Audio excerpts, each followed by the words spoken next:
Shock. Mobilization has erupted. Draft notices for everyone. Ukraine is entering a new phase. Pensioners may be called up to the military again. Thousands of applications in just 2 days. People are storming the centers, emotions are running high. The country is bracing for massive changes. What new rules are already in effect, and how does the mobilization system work now? Meanwhile, a real shock. In Ukraine, 1/2 ton of explosives, grenades, and rockets were uncovered as they were being sold right on the black market. Among those detained, a colonel and military personnel, and the mayor of Kyiv made a loud statement. He proposes to lower the mobilization age. The details will surprise you. Watch until the end. Hello, this is Ukraine Today, Renata Aslanova, and the latest events.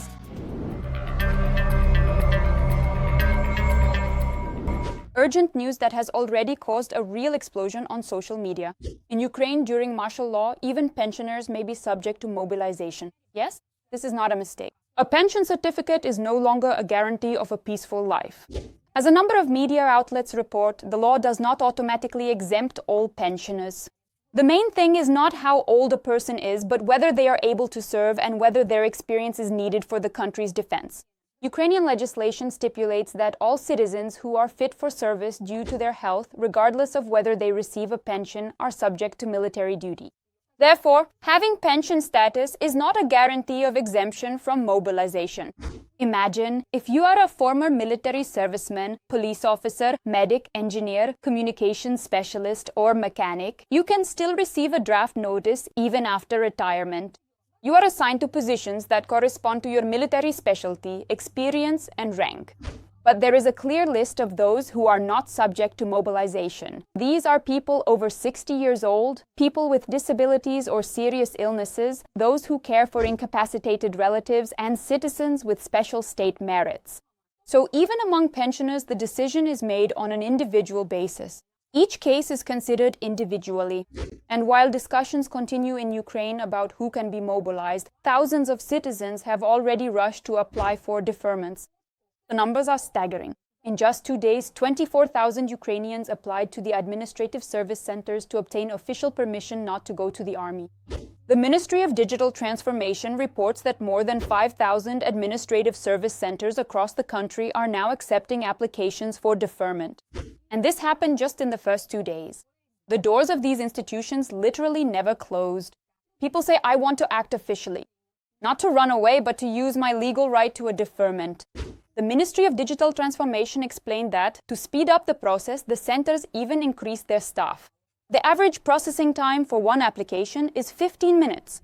And while some Ukrainians are submitting applications for deferment, others, on the contrary, are consciously preparing to join the military. And here comes explosive news from the government. Ukraine's Minister of Defense, Denis Shmyhal, spoke about new contracts for the armed forces of Ukraine.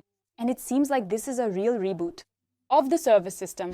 At the instruction of President Volodymyr Zelensky, the Ministry of Defense is preparing a new format for military service. Now, contracts will have clear terms ranging from 1 to 5 years. And after a contract of 2 to 5 years, a guaranteed benefit is provided, even exemption from mobilization. We are responding to the key request of the military, their families, and society. The new contracts are about fairness and predictability. We are grateful to all the defenders, both men and women, who are fighting for Ukraine and its future. And that's not all. The new contracts provide for increased monthly payments, signing bonuses, and an expanded social package for service members and their families. In other words, service is becoming more predictable, stable, and most importantly, fair. The Ministry of Defense is currently coordinating the details with the government, the Ministry of Finance, and partners. And very soon, they promise to announce the full package of changes. And it seems that a new era of contract service is beginning for the Ukrainian military. Mobilization, a topic that concerns everyone today. Because what happens tomorrow depends on who stands under the flag today. And while the military are working 24/7 at the front, every hour is worth a life. Right now, Donbas is on fire. Pokrovsk is ablaze under assault. The enemy is attacking from all directions, but our forces are holding the front lines. Putin is already preparing laurel wreaths. But it's too soon. Ukrainian forces are once again breaking the Kremlin script. Kupiansk is on burning coals. The Russians are attacking, but their columns are melting away. Under artillery strikes, the swampy army is drowning before it even arrives. The Russian command is confused. Footage from the front lines is already online. Explosions, drones, fire. The front is boiling and the Ukrainian armed forces stand like a wall. The countdown is in hours. What is happening right now? More in the story. Kupiansk is surrounded. The Russian forces have found themselves in a cauldron.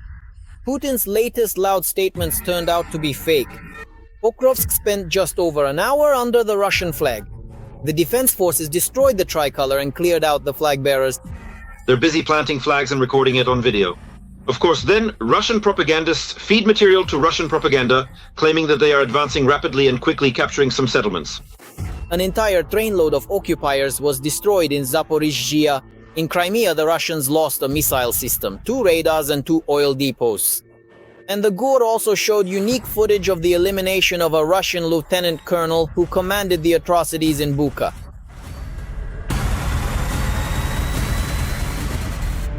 Pokrovsk under the Russian flag. This image was shown by almost all Russian media outlets. They just forgot to mention that the tricolor on the arch at the city entrance lasted no more than an hour. Another loud victory turned out to be nothing more than a banal PR stunt. According to our military, the reg was discovered at 9:40, and by 10:40 it had already been destroyed. When these small groups appear, they engage in flag planting, record it on video. Of course, then Russian propagandists feed Russian propaganda, claiming that they are advancing rapidly and quickly capturing some settlements. No, this does not mean consolidation, it simply means presence. However, the situation in Pokrovsk remains tense, Ukrainian military officials report. Deep State reports that Russian forces continue to infiltrate the city, gradually increasing their infantry presence and expanding sabotage and reconnaissance activities. The main objective is to advance at any cost and disrupt Ukrainian. When it comes to logistics, the situation is quite complicated. If I try to explain, the enemy forces have indeed cut off this important logistical route that stretches from the west to the north and also extends towards the south and the southwest. They have entered the city from the west, and as a result, there are intense and ongoing urban battles taking place in these areas. From the east, from the direction of Mirnohrad. So, first and foremost, Mirnohrad from the east is covering Pokrovsk in this shared agglomeration. At the same time, the news about the Russian flag on the roof in Pokrovsk apparently excited Putin so much that he claimed the encirclement of the Ukrainian armed forces not only in this city but also in Kupiansk as well. The Joint Forces grouping denied this information, stating that the bunker dweller once again had to put on a show, making a laughingstock of himself and repeating lies from his own generals that not even his audience believes anymore. We are conducting counter-terrorist operations in Samokupivsk and accordingly delivering fire strikes in the area. And the strikes on the dam specifically allow us to neutralize the reserves that are being brought up along the roads and in other directions. These are highways. Where there were bridges, some of them were partially flooded or destroyed. Therefore, at this moment, the ability to bring up reserves is weakened and logistics are even more complicated. And we are observing this directly on the battlefield. Of course, the complications are due to both the water and the weather. So in this situation, the enemy cannot effectively deploy large reserves or act very efficiently in terms of advancing. And by the way, about the flooding. The breach of the dam itself near Belgorod continues to yield results for the Ukrainian armed forces on the front line. In the Kharkiv region, the water keeps rising and sweeping away everything in its path. In particular, Russian troops still remain cut off from their units. But now, due to the increased flow, the Russian command admits it. It's simply impossible to establish logistics. And those enemy units that are near the mouth of the Vovcha River, the Vovcha, which flows into the Siversky Donets, so it's a tributary of the Siversky Donets, the Vovcha River, they could actually end up in a pocket. Because the water is rising, it's already rising, it will wash away the pontoon bridges, and the crossing the enemy set up will be destroyed by the water itself. And in this way, the Russians end up trapped in a kind of sack. So that's what this situation threatens for them. And, in principle, all their attempts to advance in the Vovchansk area, which we have observed over the past week, have either stalled or failed, in one way or another. The Russian group is also taking hits in the rear. For example, in the Zaporizhzhia region, the day before, the security service blew up an entire trainload of occupiers. It is reported that the train was literally packed with military cargo. As a result of the explosion, about 70 meters of railway track were destroyed.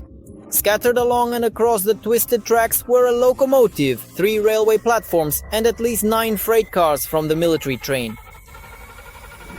Another setback awaited the Russians in Crimea.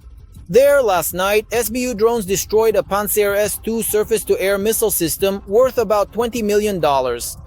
By the way, this is one of the key elements of the enemy's air defense. The enemy also lost 2 radar stations, and after clearing the route, the cherry on top was the explosions at the oil depots in the village of Hvardiske and at the Komsomolska base. Large-scale fires broke out at these facilities. Experts say the reason for all this is the continued redeployment of air defense systems from the peninsula.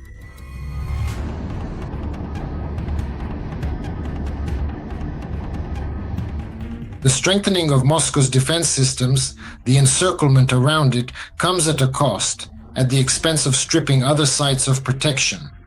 For now, the Far East and Siberia have been completely stripped bare. Putin and his generals believe that our drones can't reach there. That's still an open question. Nevertheless, as more Russian air defense systems are destroyed and the air defense network around Moscow becomes denser, the rest are shifted further away. They won't be able to produce more air defense systems than they already can. If they concentrate them in some places, it means they're simply leaving other places unprotected. Then finally, yet another spectacular GUR operation in Russia.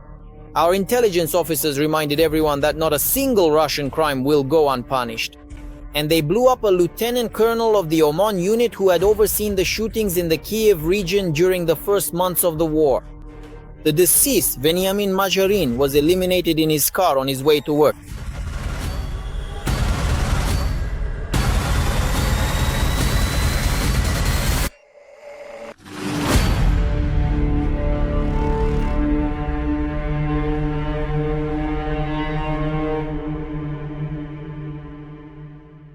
And while in Ukraine, the military openly talk about the need for reforms, about responsibility, humanity, and honesty on the other side of the fence, the neighbors' mobilization has turned into a real circus, because in the so-called Second Army of the world, what Putin feared most has begun.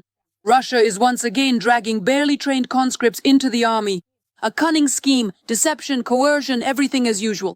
They are promised service somewhere in the rear, but just a few days later, they are thrown straight to the front lines. And this is where the unexpected happened.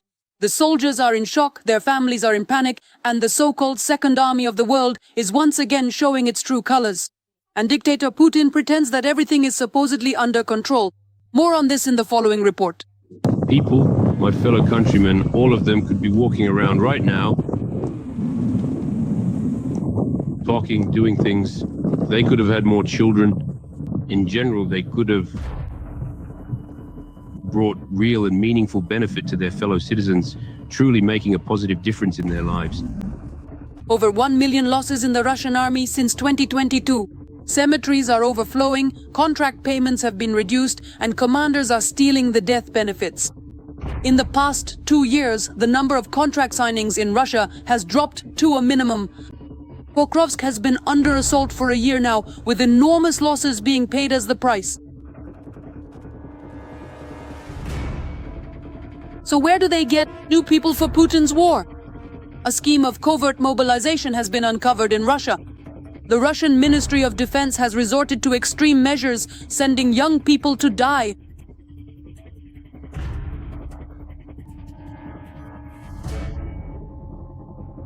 It was he specifically who intimidated us and said that if we stay on conscript service, they'll send us to Kursk. And in Kursk, if they send conscripts there, only 70% come back alive, while 30% unfortunately die there.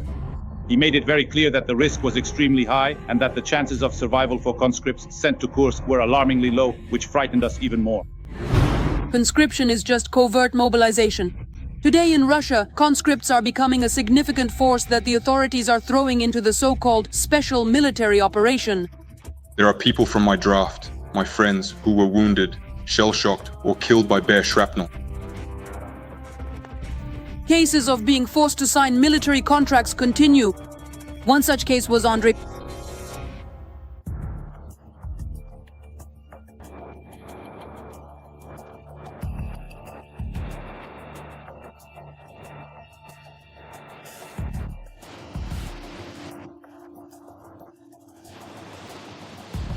from being beaten by machines.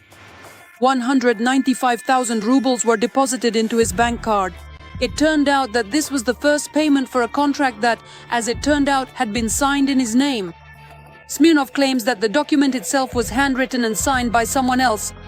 Other young men can't cope with the psychological pressure from commanders who persuade them to agree to go to war instead of returning home to their families.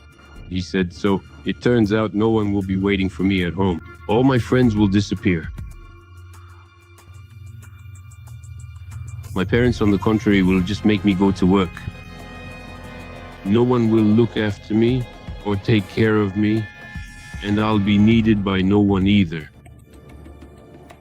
They are beaten, deprived of sleep and contact with their loved ones.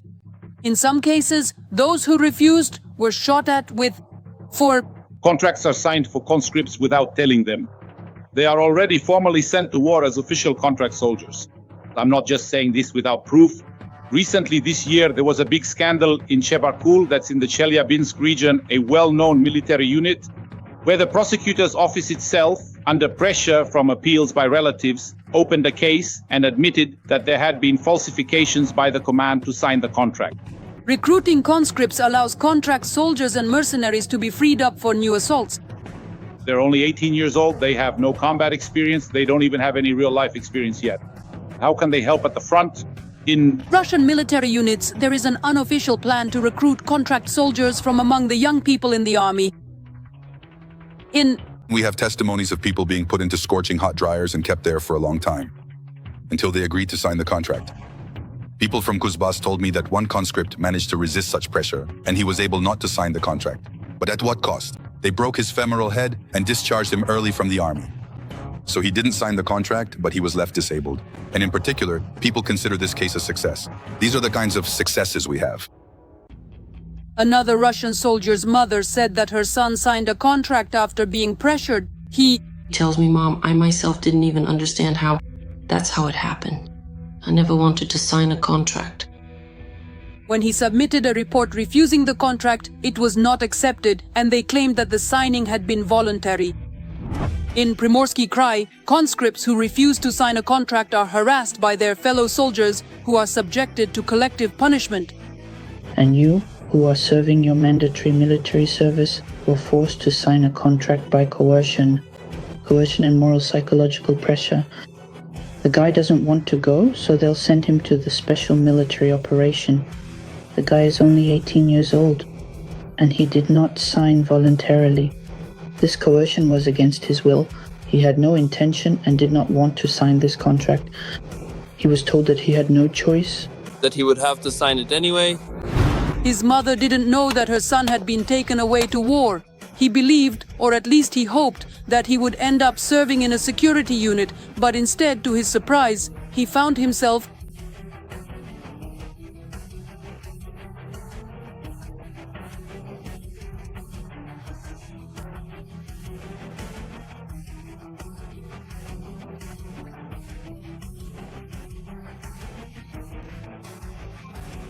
Now, conscription into the Russian Federation's army is also taking place in annexed Crimea.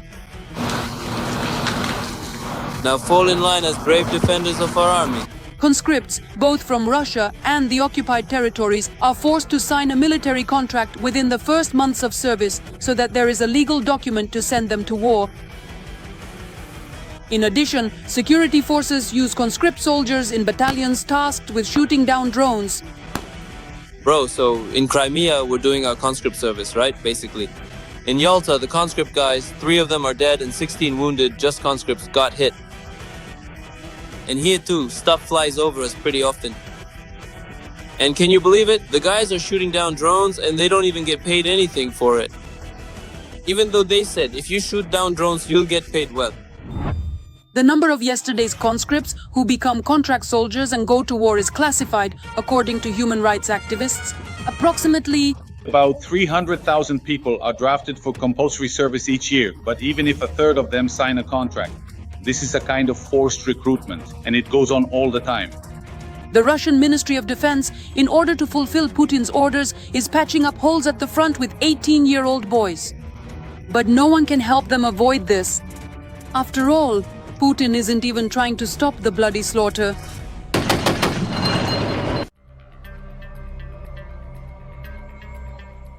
Shock, an unprecedented exposé happening right now. Half a ton of explosives, grenades, rockets, and an assault rifle. And all of it is for sale. A colonel and 2 soldiers have been detained. In Ukraine, an attempt to sell a huge batch of explosives and ammunition has been uncovered, one that could have cost lives.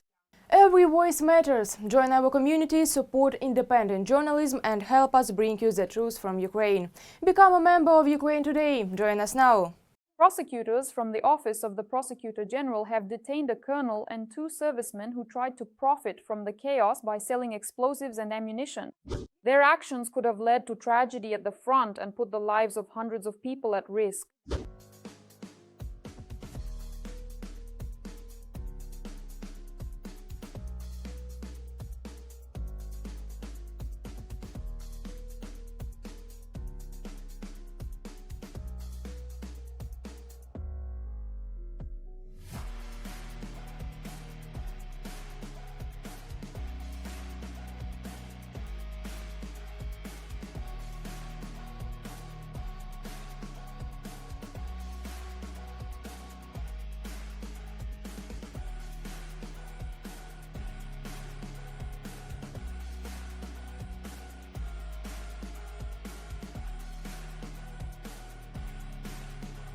According to the investigation, the detainees attempted to sell more than 500 kilograms of plastic explosives.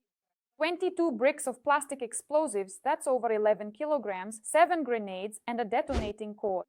The estimated value of such a batch is about $88,000. These are not just numbers. This is a real threat to the lives of thousands of people. And that's not all.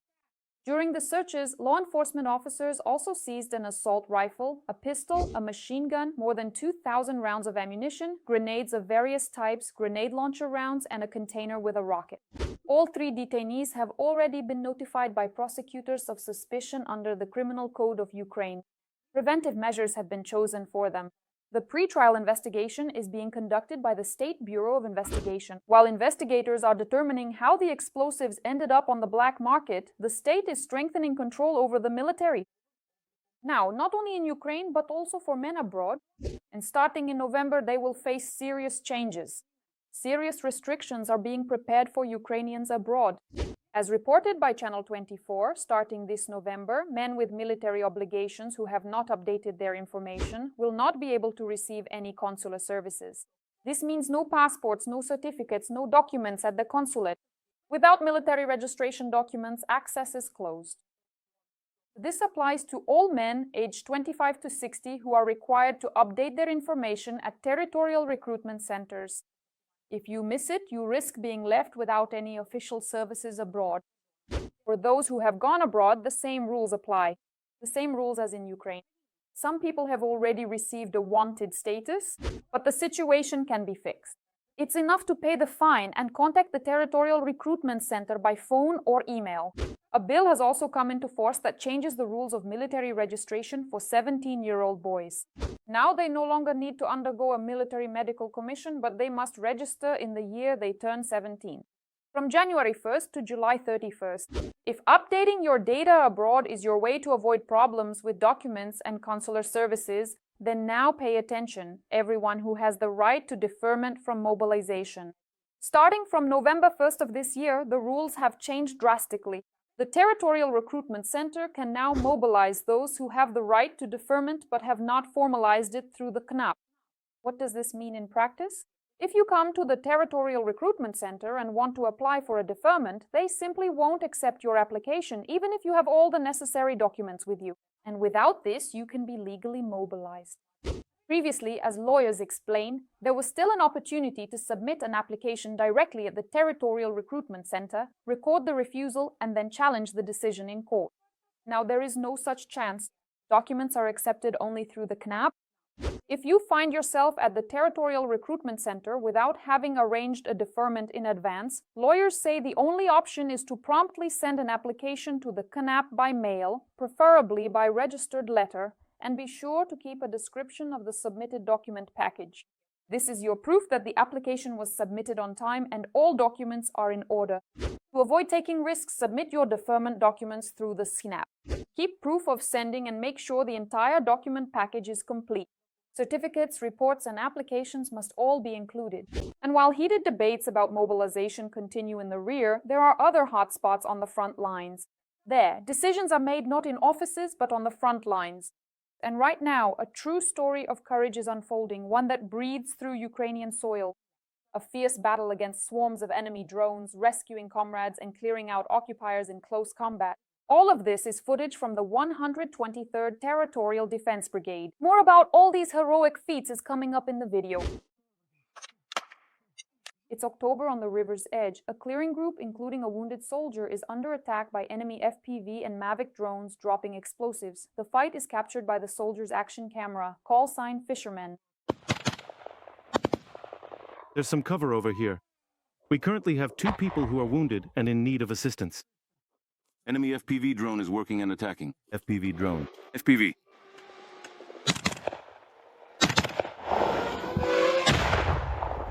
Three wounded, I repeat.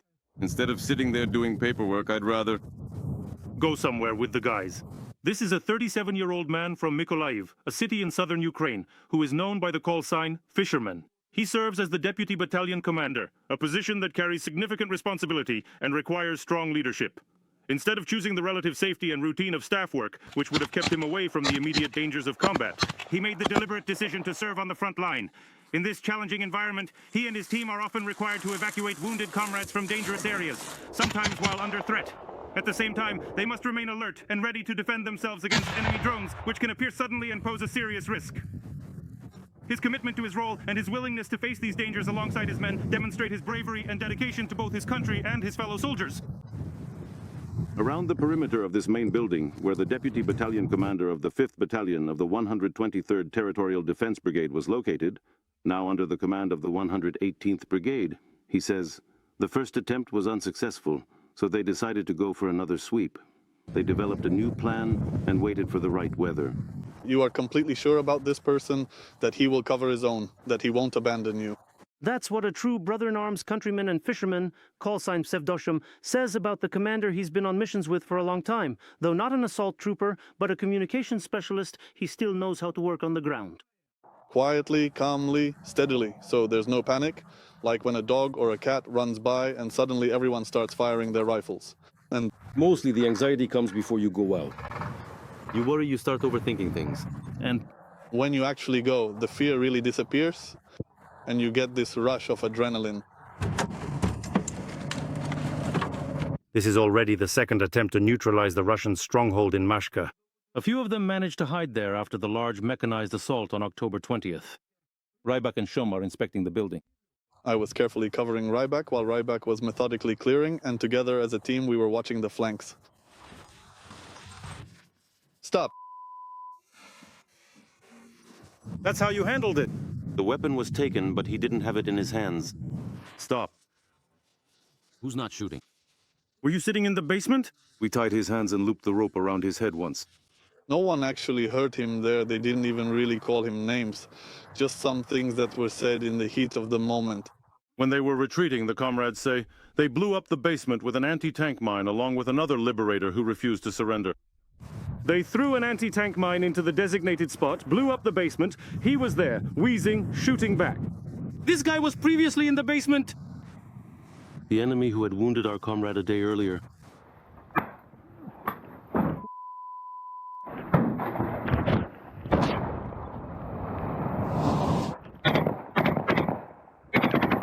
The deputy battalion commander says that nowadays he doesn't see anything extraordinary about commanders of his rank going out on clearing operations. It's no secret that we have problems with personnel. I believe that we need to help the infantry out a bit. The infantry just can't handle it on their own anymore. People from headquarters need to go out and help the infantry a bit in such situations. Currently, the soldiers defending Zaporizhzhia need turrets for combat operations. So they've announced a fundraiser and are asking anyone who cares to join in. We all hope the war will end, but it won't happen that quickly. Andriy Pokhtiev, Artem Dezhenkov, Viknes TV program, United News. 2 women were wounded this morning in Kramatorsk, Donetsk region. According to the city council, around 9 a.m., the enemy struck the city 3 times. The strikes hit the industrial zone and the rescue unit. The state emergency service building and vehicles were damaged. The wounded women are receiving medical assistance. As for yesterday, the regional military administration reported that in Donetsk region, the Russians killed one resident in Kostiantynivka. 6 more people sought medical assistance due to injuries. Officers of the National Police of Donetsk region evacuated the village of Oleksievo-Druzhkivka. A mother with 2 children, aged 11 and 17, lived in Druzhkivka. The family lived in the part of the village that is closest to the city of Kostiantynivka. Due to constant shelling and explosions, the children had been studying online for a long time and hardly ever left the house. During the evacuation, the weather was clear, which complicated the rescue operation and gave an advantage to enemy drones. The crew followed all safety protocols and brought the family to a safe location from where, with the support of volunteers, they will travel to another region. A shocking statement from Vitaly Klitschko. The mayor of Kiev is calling to lower the mobilization age because, according to him, Ukraine is facing huge problems finding soldiers as thousands of men are fleeing abroad while the enemy does not stop. We have huge problems with soldiers, with human resources. He admitted that nearly 4 years of full-scale invasion have exhausted the country and seriously affected the ability to replenish the ranks of the army. The mayor said that Russian troops are relentlessly advancing, describing their attacks as like a computer game. They just keep advancing, they don't care about their fallen soldiers. And that's exactly why, he emphasizes, Ukraine needs to act decisively.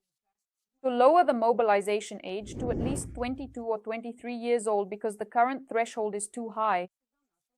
In the past, 18-year-olds served in the army, but they're just kids. Currently in Ukraine, mobilization can only be done from the age of 25. You could lower this age by a year or two to 23 or 22. And here we have some shocking data. Just in September, EU countries issued over 79,000 temporary protection permits to Ukrainians, the highest number in the last 2 years. Mostly in Germany and Poland, Klitschko said that the imbalance between Ukraine's human resources and Russia's population is becoming increasingly serious. The Russians have orders and they are advancing. We have successfully defended our country for almost 4 years, but it's hard. The courage to fight is still there.